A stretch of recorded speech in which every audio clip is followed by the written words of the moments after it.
ओम शांति। सुप्रभात। कभी ये सोचा है कि हमारे मन में जो दिन भर मतलब हजारों लाखों विचार आते जाते रहते हैं, उनमें से कुछ में ऐसी क्या खास बात होती है कि वो हमारी जिंदगी की दिशा ही बदल देते हैं? कहाँ से आती है उनमें इतनी शक्ति? और क्या ये मुमकिन है कि हम जानबूझकर अपने इरादे से अपने विचारों को पावरफुल बना सकें? आज हम इसी दिलचस्प सवाल की तह तक जानने की कोशिश करेंगे। अपने संकल्पों यानी अपने पक्के इरादों और विचारों को कैसे मजबूत और असरदार बनाया जाए। हम कुछ ऐसे प्रैक्टिकल तरीकों पर बात करेंगे जिनमें आध्यात्मिकता की गहराई भी हो और साइंस की कसौटी भी। हमारे पास इस टॉपिक पर कुछ बहुत ही बढ़िया सोर्सेज हैं, कुछ आर्टिकल्स हैं और कुछ बेस्ट सेलर किताबें जैसे एटॉमिक हैबिट्स है, द पावर ऑफ हैबिट्स है, उनके कुछ जरूरी हिस्से हैं। जी। और साथ ही न्यूरोसाइंस यानी ब्रेन साइंस, पॉजिटिव साइकोलॉजी और ब्रह्मा कुमारीज के ज्ञान से मिले कुछ व्यवहारिक सूत्र भी हैं जो इस संकल्प शक्ति के राज पर रोशनी डालते हैं। हमारा मकसद सिर्फ जानकारी देना नहीं है, बल्कि कुछ ऐसे ठोस तरीके समझना है जिन्हें हम सब सुनकर अपनी रोजमर्रा की जिंदगी में उतार सकें। बिल्कुल। ताकि हमारे विचार सिर्फ ख्याली पुलाव न बने, बल्कि वो हकीकत बने, हमारी सक्सेस और मन की शांति की सीढ़ी बने। तो चलिए इस पर थोड़ी गहराई से बात करते हैं। जब हम अपने किसी विचार या संकल्प को शक्तिशाली बनाना चाहते हैं, तो सबसे पहला मतलब एकदम बुनियादी कदम क्या होना चाहिए? कई सोर्सेज एक ही बात कहते हैं, स्पष्टता, क्लैरिटी। हाँ, बिल्कुल सही कहा। अगर यही साफ नहीं कि जाना कहाँ है तो पहुंचेंगे कैसे? वही बात है, एक सोर्स में तो सीधे कहा है स्पष्टता लाओ, और ये सिर्फ मन में सोच लेना काफी नहीं होता। अच्छा। हाँ, ज्यादातर एक्सपर्ट्स मानते हैं कि अपने लक्ष्य या संकल्प को लिखना वो बहुत मददगार होता है। लिखने से क्या फर्क पड़ता है? लिखने से वो विचार ज्यादा ठोस हो जाता है। जैसे पूरी क्लैरिटी से लिखना, मैं आज से अपने अंदर ये नया पॉजिटिव गुण धारण कर रही हूँ, या मेरा फिक्स टारगेट ये है और मैं इसे समय सीमा तक हासिल करूंगा। जितनी ज्यादा स्पेसिफिक डिटेल्स होंगी ना, मन की जो बिखरी हुई एनर्जी है ना, वो उतनी फोकस्ड होगी। इसे ऐसा समझ सकते हैं जैसे हम अपने मन के लिए एक बिल्कुल सटीक जीपीएस लोकेशन सेट कर रहे हैं। जब डायरेक्शन क्लियर होती है तो भटकने की गुंजाइश कम हो जाती है। अच्छा, तो पहला कदम हुआ लक्ष्य को एकदम साफ करना, शायद लिख भी लेना। इसके बाद एक और बहुत पावरफुल आइडिया सामने आता है। जेम्स क्लियर अपनी किताब एटॉमिक हैबिट्स में इसकी बात करते हैं, अपनी पहचान बदलना, आइडेंटिटी शिफ्ट। जी। ये सिर्फ ये कहने से कि मैं ये काम करूंगा से ज्यादा असरदार क्यों माना जाता है? ये वाकई में बदलाव का एक बहुत ही गहरा प्रिंसिपल है। देखिए, सच्चा और जो टिकने वाला बदलाव है ना, वो तब आता है जब हम सिर्फ अपने बाहरी बिहेवियर या गोल पर फोकस नहीं करते, बल्कि अपनी भीतरी पहचान, अपनी मैं कौन हूं की फीलिंग को बदलते हैं। उदाहरण दे सकती हैं? हाँ, जैसे ये सोचना कि मैं रोज सुबह जल्दी उठूंगा, ये एक लक्ष्य आधारित विचार है, गोल ओरिएंटेड है। ठीक है। लेकिन ये सोचना और महसूस करना कि मैं एक ऐसा व्यक्ति हूं जो सुबह जल्दी उठता है, जो डिसिप्लिन्ड है, ये पहचान आधारित सोच है। इंटरेस्टिंग। Identity based. ओके। जब आप खुद को उस नजरिए से देखने लगते हैं, तो सुबह उठने का काम आपकी पहचान का एक नेचुरल हिस्सा बन जाता है। उसके लिए रोज रोज विल पावर से लड़ना नहीं पड़ता। अच्छा, ये तो इंटरेस्टिंग है। हाँ, साइकोलॉजी में भी यही माना जाता है कि हमारी जो सेल्फ इमेज है वो हमारे व्यवहार को बहुत हद तक कंट्रोल करती है। और इसी से मिलती जुलती बात ब्रह्मा कुमारीज के ज्ञान में स्वमान के अभ्यास में भी सिखाई जाती है। स्वमान? हाँ, स्वमान यानी अपनी श्रेष्ठ आत्मिक पहचान में स्थित होना। जब आप लगातार ये अभ्यास करते हैं कि मैं एक शांत स्वरूप आत्मा हूँ या मैं एक शक्तिशाली आत्मा हूँ, तो आपके संकल्पों और कर्मों में वो शांति और शक्ति अपने आप झलकने लगती है। ये बात तो बहुत गहरी है कि सिर्फ काम नहीं, खुद को ही बदल डालो। बिल्कुल। अच्छा, तो पहचान बदल ली, लक्ष्य भी साफ कर लिया, लेकिन हम सब जानते हैं कि रोजमर्रा की जिंदगी में अच्छे अच्छे इरादे भी वो धरे रह जाते हैं। हाँ, ये होता है। तो अमल कैसे पक्का करें, एक्शन कैसे लें? इसके लिए भी एक तकनीक बताई गई है, इम्प्लीमेंटेशन इंटेंशन। मतलब कब, कहां और कैसे काम करना है, ये पहले से ही तय कर लेना। हाँ, ये एक बेहद प्रैक्टिकल और रिसर्च में प्रूव्ड तरीका है। कई स्टडीज और द पावर ऑफ हैबिट जैसी किताबें बताती हैं कि सिर्फ इच्छा रखना वो काफी नहीं है। लेकिन जब आप अपने इरादे को एक ठोस प्लान में बदल देते हैं, मतलब पहले से तय कर लेते हैं कि मैं खास समय पर, खास जगह पर ये खास काम करूंगा, तो उस काम के होने की पॉसिबिलिटी कई गुना बढ़ जाती है। जैसे कोई उदाहरण? जैसे सिर्फ मैं रोज एक्सरसाइज करूंगा सोचने के बजाय ये तय करना कि मैं रोज शाम को 6 बजे ऑफिस से घर लौटने के तुरंत बाद लिविंग रूम में 20 मिनट योगा मैट पर एक्सरसाइज करूंगा। ओके, स्पेसिफिक होना। जी, बहुत स्पेसिफिक। और इसमें दिलचस्प बात यह है कि ऐसा करने से हमारे दिमाग को ऐन मौके पर सोचना और डिसीजन नहीं लेना पड़ता। अच्छा। रास्ता पहले से तय होता है, जिससे दिमाग की एनर्जी बचती है और वो काम लगभग ऑटोमेटिक होने लगता है। ये आदत डालने का एक बहुत कारगर नुस्खा है। अब बात और भी रोचक होती जा रही है। हमारे सोर्सेज बताते हैं कि हम सचमुच अपने दिमाग की वायरिंग बदल सकते हैं। हाँ, ये जो न्यूरोप्लास्टिसिटी का सिद्धांत है, क्या ये वाकई सच है? क्या बार बार किसी चीज को सोचने या करने से हमारा ब्रेन फिजिकली बदल जाता है? बिल्कुल। ये आज न्यूरो साइंस का एक एस्टैब्लिश्ड फैक्ट है। वैज्ञानिक जैसे डेविड ईगलमैन है, वो बताते हैं कि हमारा दिमाग कोई पत्थर की लकीर नहीं है, ये प्लास्टिक की तरह लचीला है। अच्छा। और हमारे अनुभव, हमारे विचार, हमारे काम, इनके अनुसार लगातार बदलता रहता है। जब हम किसी नए संकल्प को या किसी नई आदत को बार बार दोहराते हैं, तो दिमाग में उस विचार या काम से जुड़े जो न्यूरॉन्स होते हैं ना, उनके बीच कनेक्शंस मजबूत होते जाते हैं। जैसे कोई रास्ता बन जाता है। हाँ, बिल्कुल। जैसे किसी खेत में बार बार चलने से पगडंडी बन जाती है, वैसे ही दिमाग में नए न्यूरल पाथवेज बन जाते हैं। इसीलिए किसी संकल्प को सिर्फ एक बार सोच लेना काफी नहीं है, उसे रोज दोहराना, उसे लिखना और सबसे जरूरी उससे जुड़े छोटे छोटे कदम रोज उठाना, ये सब मिलकर उस संकल्प को दिमाग में गहरा और परमानेंट बनाते हैं। कितना समय लगता है इसमें? कुछ स्टडीज इशारा करती हैं कि किसी नए बिहेवियर को आदत बनने में औसतन मतलब करीब 40 से 60 दिन लग सकते हैं, अगर उसे लगातार किया जाए। 40-60 दिन। और ये बात ब्रह्मा कुमारीज में बताए गए संस्कार परिवर्तन के सिद्धांत से भी मेल खाती है। संस्कार परिवर्तन? हाँ, जहाँ पुरानी कमजोर करने वाली आदतों यानी संस्कारों को बदलने के लिए नए शक्तिशाली विचारों और कर्मों का निरंतर अभ्यास करने पर जोर दिया जाता है।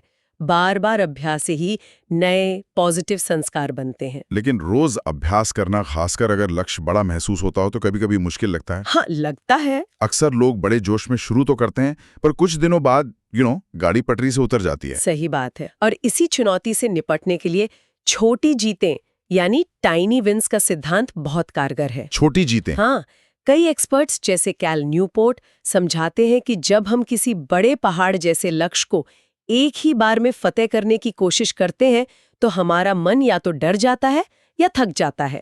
नतीजा होता है टालमटोल या हार मान लेना। इसके बजाय समझदारी इसी में है कि हम उस बड़े लक्ष्य को छोटे छोटे मैनेजेबल हिस्सों में तोड़ लें। ओके। और फिर अपना पूरा ध्यान सिर्फ अगले छोटे कदम पर लगाएं। जब हम वो छोटा कदम सक्सेसफुली उठा लेते हैं, तो हमें एक जीत का अनुभव होता है। अच्छा लगता है। हाँ, ये छोटी सी जीत डोपामाइन रिलीज करती है, हमें अच्छा महसूस कराती है और अगला कदम उठाने के लिए मोटिवेट करती है।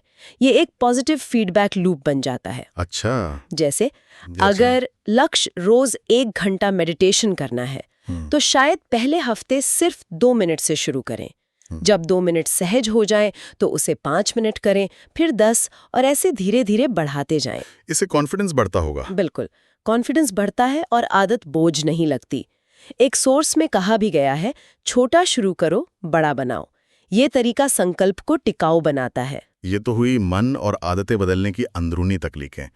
पर क्या हमारे आसपास का माहौल, हमारी परिस्थितियां भी हमारे संकल्पों को पूरा करने या तोड़ने में कोई रोल निभाती हैं? बहुत बड़ा रोल निभाती है। मतलब क्या हमें सिर्फ अपनी विल पावर पे ही डिपेंड रहना चाहिए या माहौल को भी बदलना जरूरी है?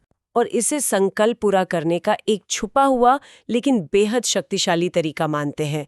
देखिए, सच्चाई ये है कि हमारी इच्छा शक्ति एक लिमिटेड एनर्जी की तरह है। अच्छा। हाँ, जो दिन भर के छोटे बड़े फैसलों और स्ट्रेस से कम होती जाती है।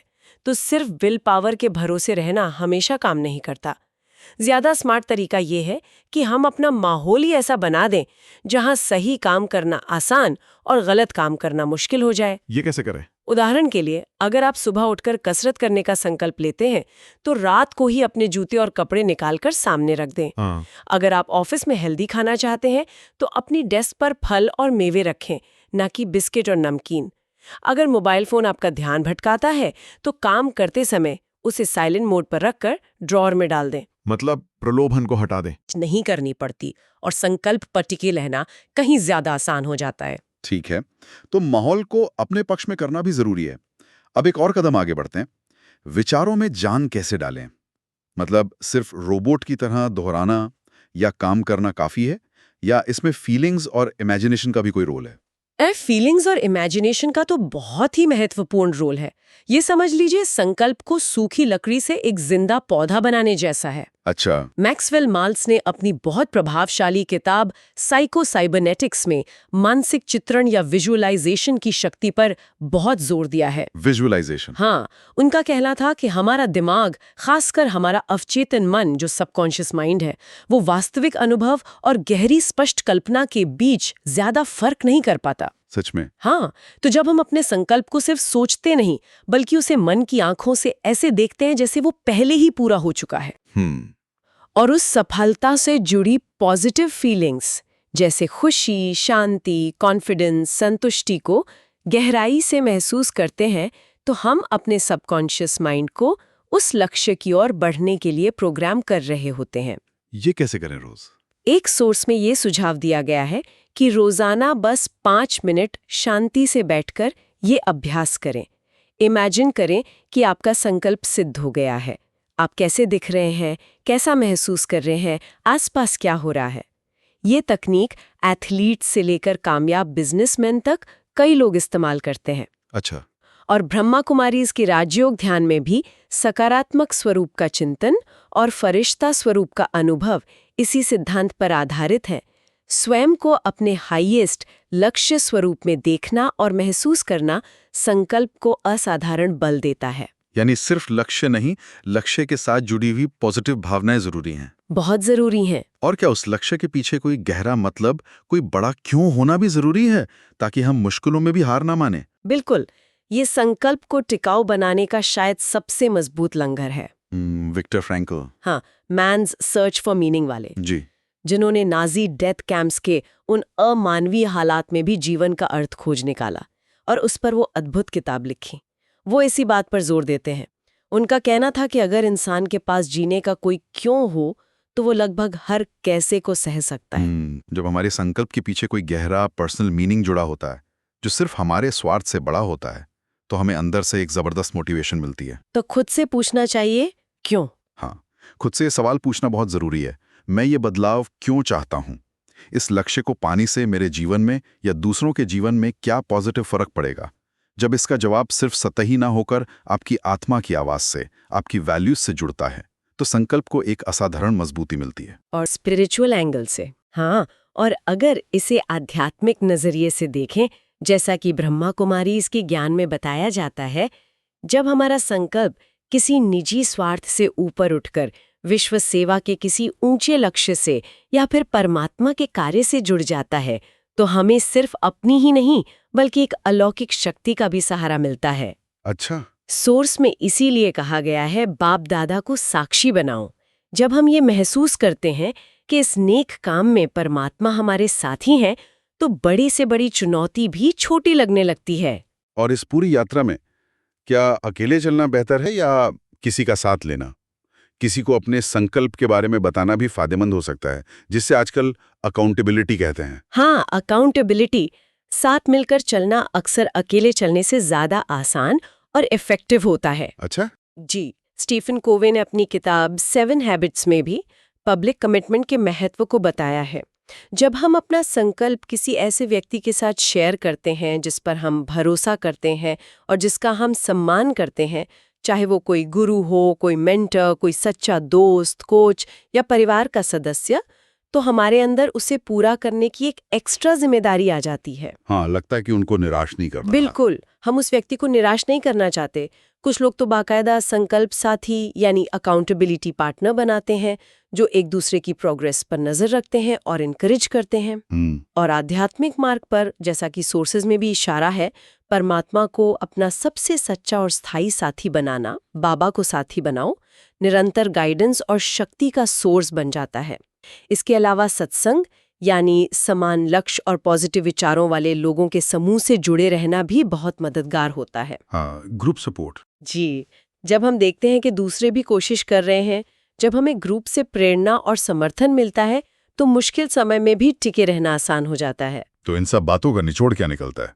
अगर हम अपनी चर्चा को समेटे तो ऐसा लगता है कि अपने विचारों और संकल्पों को शक्तिशाली बनाना एक मल्टी डायमेंशनल प्रोसेस है। ये सिर्फ विल पावर का खेल नहीं है। नहीं, बिल्कुल नहीं। इसमें सबसे पहले अपने लक्ष्य को बिल्कुल शीशे की तरह साफ करना और अपनी पहचान को उस लक्ष्य के अनुरूप ढालना शामिल है। जी।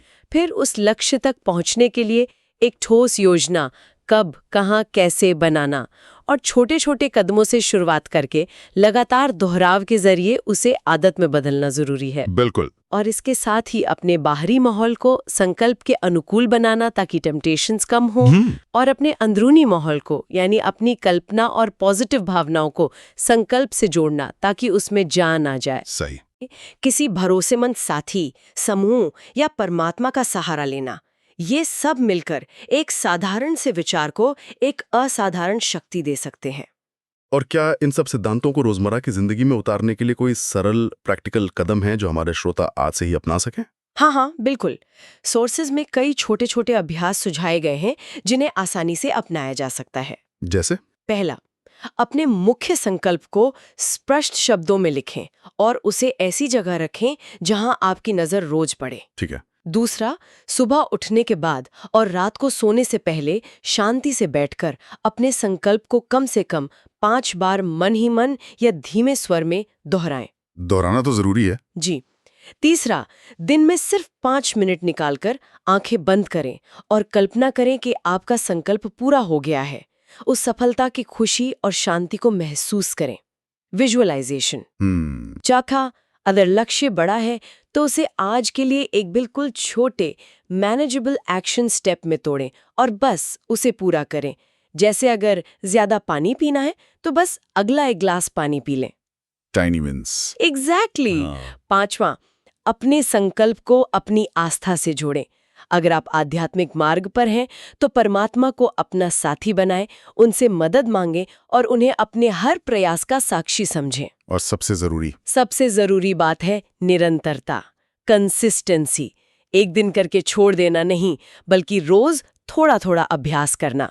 ये सिर्फ टिप्स या ट्रिक्स नहीं है, ये हमारे दिमाग की प्रोग्रामिंग, हमारी आदतों और हमारी एनर्जी को पॉजिटिव डायरेक्शन में मोड़ने के साइंटिफिक और स्पिरिचुअली प्रूव्ड तरीके हैं। तो आज की चर्चा से ये बिल्कुल साफ है कि हमारे विचार सिर्फ हवा में उड़ने वाले बुलबुले नहीं हैं। नहीं, उनमें वाकई जबरदस्त शक्ति छिपी है। बस जरूर है फिर सही तकनीक, सही इरादे और लगातार अभ्यास की।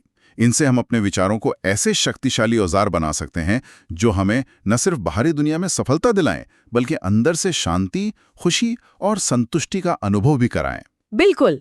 और याद रखें, हर बड़ा बदलाव, हर महान यात्रा एक छोटे से पहले कदम से ही शुरू होती है। सवाल ये नहीं है कि क्या हम बदल सकते हैं या नहीं, क्योंकि क्षमता तो हम सब में है।